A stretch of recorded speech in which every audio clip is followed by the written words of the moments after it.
Tennessee Titans fans, week 1 is here. The Titans and the Broncos this Sunday, and the media just remembered that the number 1 overall pick in the draft is the quarterback of the Titans. We've got Cam Ward being interviewed here by the NFL on CBS.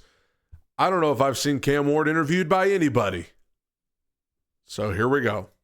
Your journey, although well documented, still bears us talking about a little bit, if that's okay.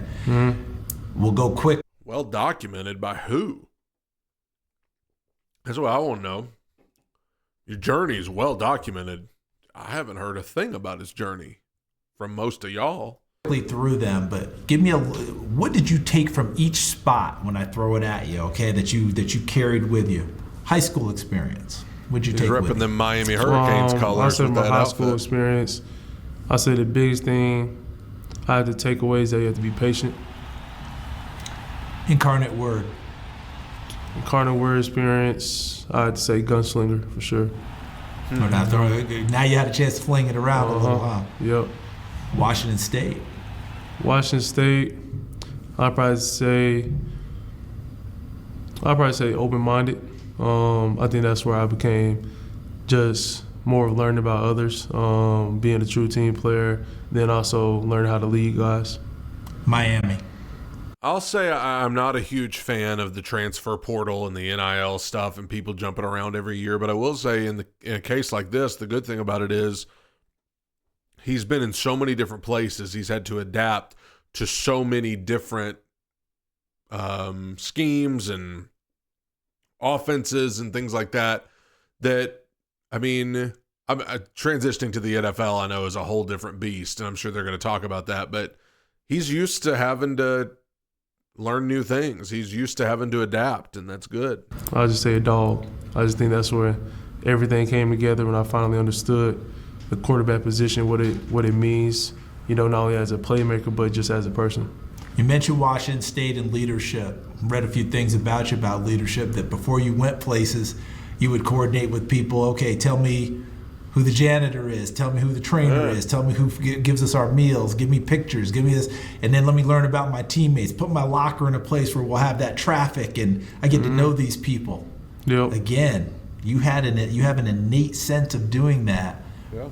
Where did you get it? How do you continue to develop it, that leadership aspect? I just think it's something that you're born with it, but you also got to practice and take time with it too. And just learning, I think. He reminds me so much of Steve, man. He reminds me so much of Steve McNair. Just the tone of his voice. I just remember when Steve would get interviewed, no matter what they asked him, he would go, well, I just, he just had that same, laid back, matter of fact tone to his voice. Man. The first thing everywhere I go, I always got to learn everybody's name in the building, because I see you every day and I don't know your name, or if it's vice versa, I'd be mad if you didn't know my name. And, you see me every day. So everywhere I've been, everybody in the building has always been good to me. I've been kind to them. And I just think it's just a certain level of respect that you got to have for other people. Yeah. Now you're with the Tennessee Titans. Mm-hmm. How does that leadership translate? I know you're a quarterback, so there's a natural leadership part of it, but you're joining a team with a bunch of grown men on it as well. Have you go on about your leadership there, and also maybe learning from maybe some guys on the team in addition?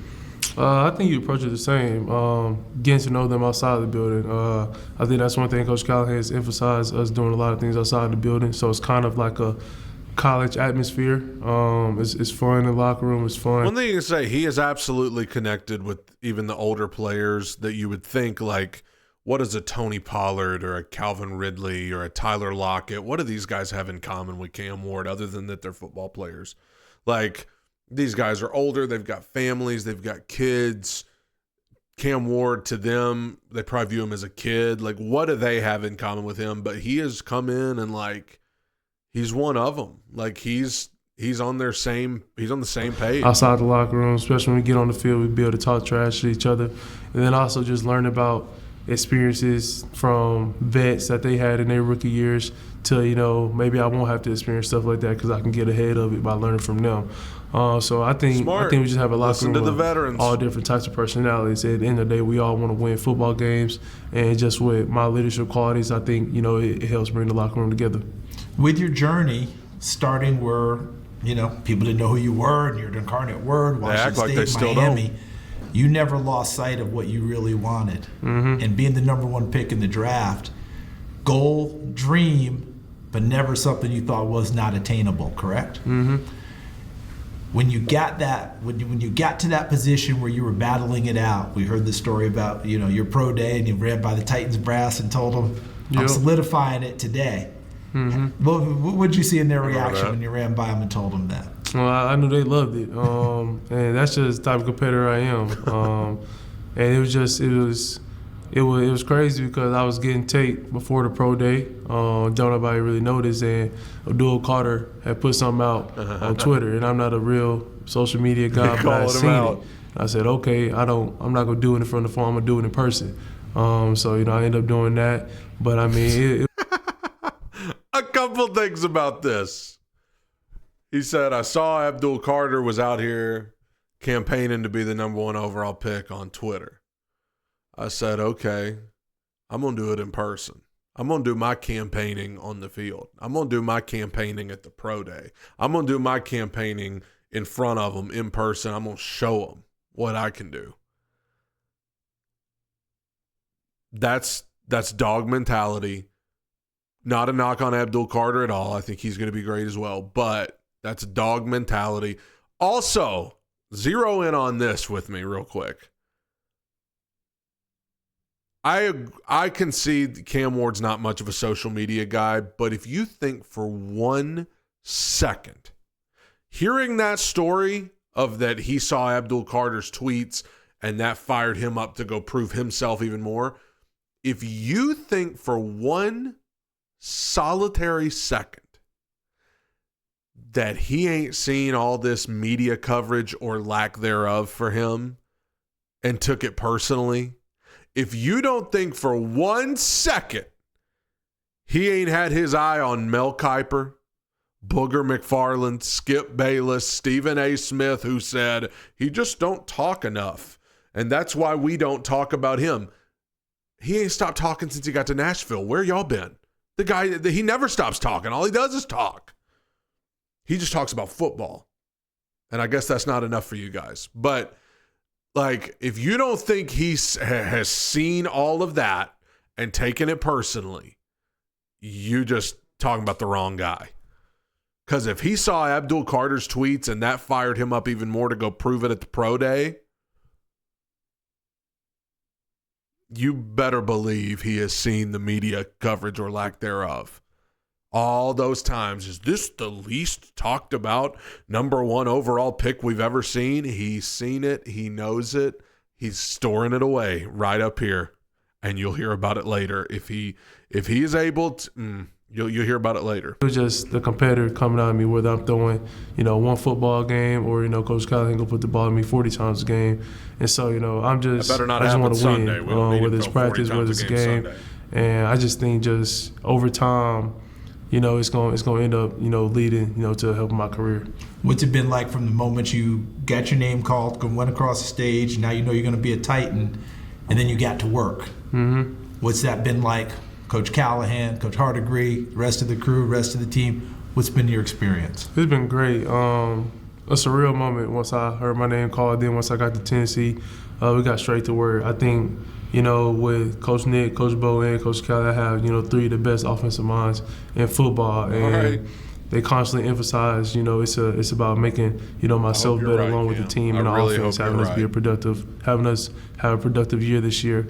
And one thing about those 3 guys, they always have my back. Whether, they believe, a play was my fault, they always gonna take the blame of it, even though I know the play might have been my fault. And so I just think they've shown me the ultimate trust, and I hope I show them the same trust that I have in those guys. And I'm excited to continue to work with those guys, to constantly get feedback from those 3. I think that's the biggest thing that I haven't had in college that I have now, just the feedback on just the little things. I think that's going to help me. How do you maintain such an even keel as a quarterback? I mean, I know you're excited to play. I know you're doing it, but you have your ups, you're going to have your downs. I don't care if veterans are going to have those. Yeah. How do you keep yourself in that even spot, which okay, tough day yesterday, but I bounced back today? I've lost a lot throughout my career, high school, Washington State and Carnegie and Miami lost some games. So you learn how to handle it over time. I lost it. Yeah, well, we don't want to get comfortable handling it. Okay, I know it's good to know like losses are gonna happen, bad games are gonna happen, but we love that bounce back. All right, we never bounced back last year. Last year there was no bounce back. We were just bouncing around, getting our heads bounced in. In practice in the NFL, lost some joint practice in the NFL, had bad days. I also had some better days too, but I think that's the life of a quarterback. You can't get too high, can't get too low, because at the end of the day, everybody's looking at you. I'm going to have a bad game this year. I'm going to have a great game as a rookie this year. So, I think just my parents, they taught me how to handle it. Then over, my career throughout high school, I've learned how to handle certain situations. And so I think I've just always been ready for it.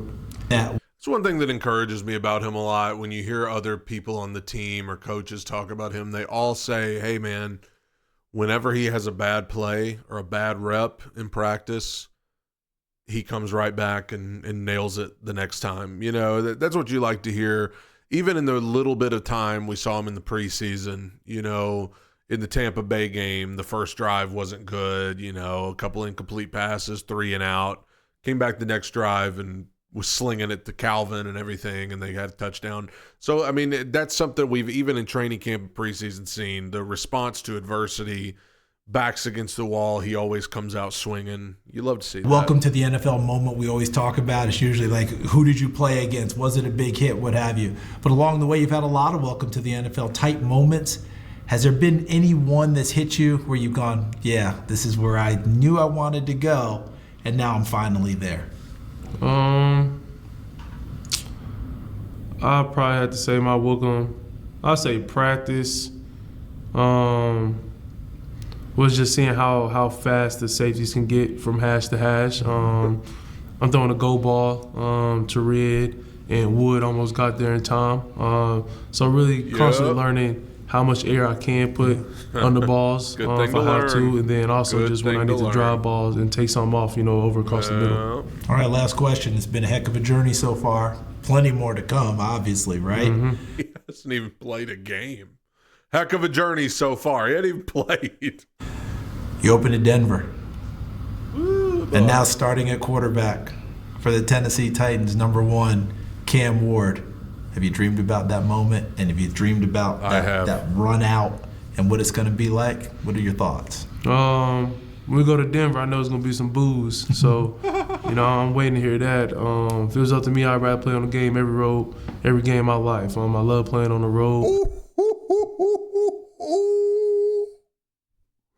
It gave me a little goosebumps right there. If it's up to me, I'd play every game on the road.